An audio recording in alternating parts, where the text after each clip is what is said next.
Hello, you're listening to Count Richard von Coudenhove Clergy. Today is Saturday, 17th of May. I just thought put this little video together. Thankfully Ireland is out of the Eurovision. Another waste of time. This junction here we're going through now is actually Lamb's Cross, a famous junction. And we're heading up towards the Lamb Doyle's pub. And beautiful evening it is too. And interesting to know today, as for the last 3 days, not a cloud in the sky. No chemtrails. How interesting. And the planes that did fly overhead left a trail that was only a couple of lengths of the aircraft, and there was just as much traffic today as there has been all the other days when there had been trails. I think that the worst day was actually last Wednesday when the sky was an absolute checkered board of crisscrossing of planes right across the country in so many different areas, and plenty of pictures put up online, and thankfully it's starting to get into public consciousness. Now that pub there on the left hand side is the Lamb Doyle's, hasn't been opened I think since COVID, and you can see there, oh isn't that magnificent, beautiful sunset tonight is at 9:22. How about that, the golden ball. But I suppose a couple of things today, and I'm going to put in at the back of the video here, I'll put in a couple of reports from FaRTE which caught my attention. One was about the new curriculum in school, where they're suggesting climate change amongst other things to be part of the student curriculum, and the other one from RTE which was the admission that the Crown paints in Coolock would not be used as an international protection site. So well done to all those, and I hope that will set an example for those in other parts of the country to hold firm, not to give up, and to stand with your fellow residents in protesting these things. And also I came across an interesting one. It is believed that the ex-CEO of Irish Water, John Tierney, is now working with Quanta Capital, owned by Mel Sutcliffe, who owns Avonree, and seemed initially they threw out people who had been renting there. These ramps are an absolute killer. First time I came down this way, this is Harold's Grange Road, and they had put ramps in and I didn't know there was ramps, and I hit it and I broke a flask of hot chocolate, which pretty damn annoying. But so they practically bring cars to a standstill now. This whole area has all been built up in the last couple of years, and from my childhood and our trips down to a caravan we had down in Britas Bay was along this route here, and it was practically countryside. But also the salary for the current Irish Water is a fellow called Niall Gleeson, and he's on €280,000. What at some ramp. And there is over, let me see if I can get this right now, there is over 344 staff in Irish Water earning over €100,000. Imagine that. So all this whole NGO sector is really a gravy train. Also what caught my attention this week was that Michael Ryan, the Mayo man, is actually retiring from the World Health Organization. And I couldn't believe my ears earlier on listening to Tony Holohan recommending him for president. Personally, I'd love to see Dr. Jerry Waters run as president, and he did a very interesting interview with Aisling O'Loughlin, and it was also picked up on Rebel Media. They had a very nice interview with him as well. Now this road here runs at the back of Marley Park, and I suppose one of the reasons I want to go this way is to show you these fake trees which are actually phone masts. I'm sure plenty of people have seen them before, but just in case. And they're actually pathetic, actually, because they look so bloody false. They're worse than false Christmas trees. You know, we were growing up as a child, we had one made of metal, you know, which got dragged down from the attic. I'm sure it's still up there, and it served its purpose very well. But yeah, it's the back of Marley Park here. There you can see them there, and there's about 3 of them, and they look so bloody weird. Isn't that something? But So it's amazing now. Ahead in the distance there, you can see the Hellfire Club, or Montpellier Hill, as its proper name, which was the shooting lodge of, I think, the Speaker Connolly of the Irish Parliament. And interestingly, during a storm, the roof blew off in it, so it had a stone roof, but damn creepy place, that's for sure. And I wouldn't be doing any hill walking around there at night. Now this is onto the Whitechurch Road, so I'm going to be turning left here, and turning right will bring you back down to Rathfarnham, and left underneath the M50 is what flies overhead there, and to the left will take you up to Columbus College and to Adam Clayton's house, which is somewhere up that way. And also Ballinascorney Golf Club, I think, are based there. And so this road will actually take you back up to a very nice pub called the Merry Ploughboy, which is actually owned by a group of musicians. It was originally, let me see now, back in the 70s it was actually bought by Paddy Cullen, who I think he played GAA for Dublin. Sorry, not Paddy Cullen, I beg your pardon, Sean Doherty, who then sold it on to this group called the Merry Ploughboy, and they're traditional musicians and hold their music, their culture nights there every week, and they do extremely well. They're very busy with it. Now, this road is called Clara Road, and I have to say I used to cycle along here as a child. It's a beautiful little road, but at night quite often you can see deer around here. But it's a very nice road, and would you believe there's a football stadium.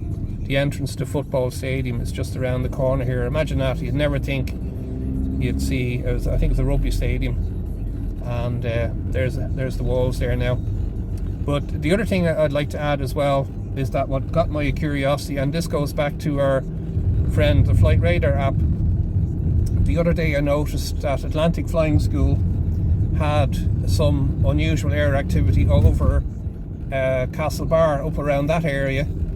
So it got my attention anyway, and normally, as you can imagine, with flight training, it's usually A to B flights or circular flights, or maybe circuits and bumps, where you'd have a plane doing multiple landings and taking off, which would be normal procedure. But this particular pattern was like the zigzag patterns I had put in my previous videos, and so I decided, out of curiosity, when the same thing happened yesterday, I decided I'd give them a ring. So I rang Atlantic School, and I just said, out of curiosity, said, do you have 2 planes flying in the Castlebar region by any chance? And the guy said yes. And I said, right, with normal training flights, I said, I've watched them before, but these ones seem to be doing survey work. Are you involved in doing survey work? There was a pause, and then he answered again, yes. So I said, do you mind me asking who you're doing the survey work for? And he said they're doing it for Tailte Eireann. Now that's Mutton Lane up to the left there, and there's a nice little coffee shop called The Wheel, and rather dangerous bend here.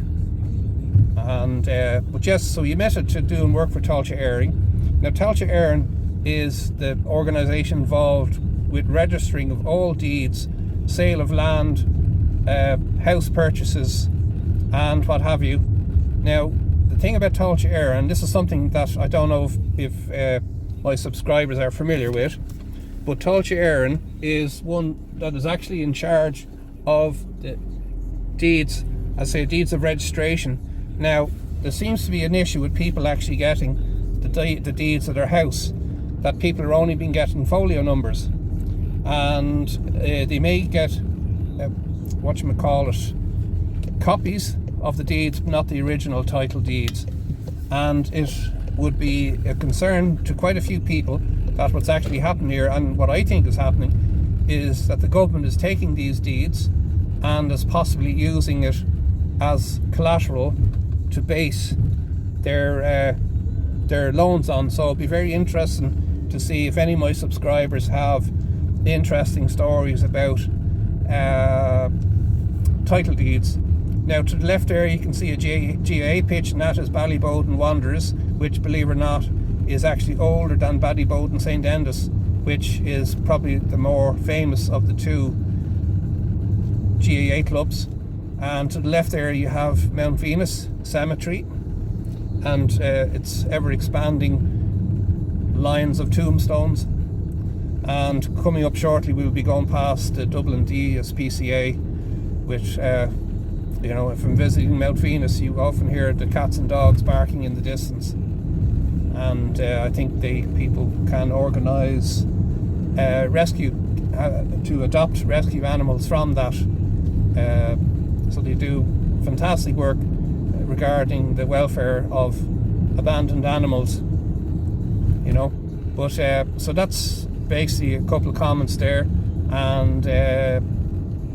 The other one I thought was interesting was on a kind of a music issue. It turns out today is actually the anniversary of the release of the album by Dire Straits, Brothers in Arms. And it's hard to believe that's actually 40 years of age. Imagine that, 40 years old at this stage. And when that album came out, which I loved, and I had it on CD, tape and vinyl, I was still in my teens, and I had a brilliant military career, rising to the rank of 1-star private before leaving the FCA. Isn't that beautiful colour there, the sunset and the silhouette with the chimney pots? But imagine that, 40 years, how quickly time actually goes. And to think 40 years before that, the Second World War had only just ended. 9th of May being declared Victory Europe Day. I've always preferred more project-based learning rather than sitting in a classroom and being told stuff and expecting to draw in the information in. I think it's also going to be really important that young people are invested within our futures, and that we can really get them to become invested in what's going to happen and ensure that the longevity of future generations have the same resources that we do. I'm really excited about the activism side, about making my voice heard, making people listen to me, making politicians listen to the young people about our future. Not just rote learning that like any other subject is about, but just actually being able to do something and make a change, because anyone can talk about it, climate change, for hours and hours and make up all the slogans and nice colourful photos and all this that they want, but unless they're actually doing something like this to make a difference to our environment, they're not going to help in any way, really. I'm pretty worried about climate change, and I get a lot of eco-anxiety when it comes to hearing stuff all over the media about the environment and our future. But I feel like when I get practical in the school, and I really wish I did the subject, because I love the project and the practicality and reaching out to everyone. I feel like it really kind of makes me de-stress, and I feel like I kind of would benefit from being able to be somewhere and being able to help, with the environment and stuff. Now, plans to accommodate asylum seekers at the former Crown paint factory in Coolock in North Dublin have been scrapped. There were violent scenes at the site last summer after the government said it was considering building an iPass centre there. However, the Department of Justice has informed local representatives that those plans have been shelved. Let's get more from our Eastern correspondent, Samantha Libreri, who's in Coolock and joins us now. Samantha, remind us again of the background to this story and what you know about this decision to scrap the iPass centre. Well, Eileen, as you said, the Crown Paints, or former Crown Paints factory here behind me in Coolock in North Dublin, was the scene of violent and sustained protests last summer after it was announced by the government that they were considering locating an international protection application centre here in this community. And today, in a letter sent by the Department of Justice to the local community representatives, they confirmed that they're no longer considering the site for use as an iPass centre. They said the main reason for this was to do with the planning and development of the site, but they also said a number of other factors had also been considered in that decision-making process. They said value for money for the state, the works needed and required to bring this up to a standard, something that had been raised by local protesters because this is a former paint factory, and the locality and location had been considered. But they also said from the point of view of potential residents, they looked at things like access to services, residents' welfare and the health and well-being. There have been rumours in the community in recent weeks that this was going to be the decision of the Department of Justice, who recently took over responsibility for this area from the Department of Children, who previously held responsibility for it. And the reaction has been swift so far from the local community. Sinn Féin TD for the area, Denise Mitchell, said that she welcomed the clarity that had been given in relation to this. She said it had gone on too long and it had divided the community. Independent councillor John Lyons said he wasn't surprised by the government decision, and he said he believed the government had messed up in relation to this by not consulting properly with the people of Coolock in relation to it. And he also accused the government of not not consulting properly, and he also asked if they would be apologising to the community for the damage, division and hurt he said was caused here. And finally, the Social Democrats councillor Jessalyn Henry said that she was happy a decision had been made in relation to the future of this site. She said what had happened here had caused a tough time and a lot of anxiety for the people of Coolock, and she said she now called on the government to look at the future use of this site, saying that she hoped that something good could be brought here for the community. All right, Samantha. ستعقد انتخابات محلية في أنحاء أيرلندا شهر مايو المقبل لاختيار ممثلين عامين في مجالس المدينة والمقاطعة، جميع من أعمارهم 18 عام أو أكبر ومقيمين في أيرلندا يستطيعون التصويت أو حتى الترشح في الانتخابات بغض النظر عن جنسيتهم. لكن لماذا يجب عليك التصويت؟ I'm voting because I want a say in the facilities provided for the community. I'm voting so my community gets represented. I am voting because I want business supports for my community. إذا رغبت في التصويت لابد أن تضيف اسمك للسجل الانتخابي. للمشاركة يجب عليك أولاً الحصول على استمارة التقديم من مكتب السلطة المحلية أو المكتبة العامة أو الإنترنت. ثانياً عبأ الاستمارة، وثالثاً ارسلها بالبريد. وآخر شيء اذهب وصوت. لمعلومات أكثر زوروا الموقع immigrantcouncil.ie. In May, there will be local elections across Ireland to elect public representatives to city and county councils. Everyone aged 18 and over and is a resident in Ireland can run and vote in local election, regardless of their nationality. So why should you vote? I'm voting because I want a say in the facilities provided for the community. I'm voting so my community gets represented. I am voting because I want business supports for my community. If you want to vote, your name needs to be added to the electoral register. To do this, you must 1. Get an application form from a local authority office, a library or online. 2. Fill it out. 3. Then post it back. Then the final thing is, go and vote. For more information, visit immigrantcouncil.ie. Now, this is the type aircraft, the Vulcan Air P-38C, that's been used by Atlantic Flying School Air Base in Cork, and two of them are involved in the survey work, one with the registration EIHPF and the other is EIHPG. Now, the Vulcan Air is an extremely long endurance for a light twin engined aircraft and can fly up to 9 hours. Imagine that. And that's the second route there of the other aircraft. Now, I noticed Sanders Geophysicists, the company that's doing the survey work, have brought over a second de Havilland Otter, and this one has arrived in Shannon today, and the de Havilland Twin Otter has an endurance of up to 6 hours. So you can see the importance of actually keeping an eye in the skies, and I can't strongly recommend enough downloading Flight Radar. So thanks for listening. I hope you enjoyed the video. I'll say good night, good luck, and God bless, and God save Ireland.